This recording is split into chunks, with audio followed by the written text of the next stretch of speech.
Il était une fois, dans les montagnes verdoyantes du pays Bamoun, une femme au cœur grand comme le soleil et au regard aussi vif que l'éclair. Avant de continuer, abonne-toi, laisse un j'aime et un petit commentaire. Elle s'appelait Kani, et tout le monde la connaissait comme la reine qui n'avait peur de rien. Kani n'était pas une reine comme les autres.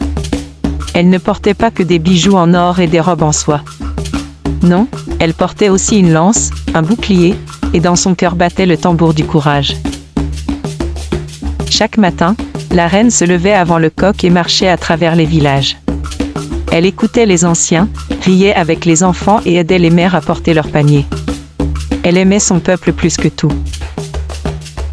Mais un jour, de grands nuages noirs arrivèrent de l'horizon.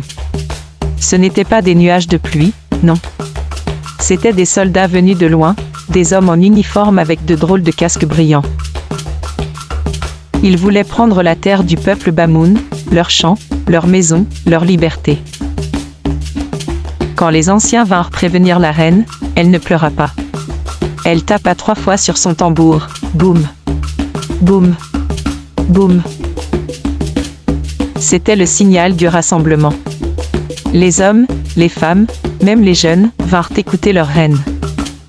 « Mes enfants, dit Kani d'une voix douce mais ferme, on peut nous voler nos habits, nos richesses, mais pas notre dignité. Je me tiendrai debout pour vous, et si je tombe, ce sera les pieds tournés vers l'ennemi. » Et ainsi commença la grande résistance. Kani menait son peuple à travers la forêt. Elle connaissait chaque sentier, chaque rivière.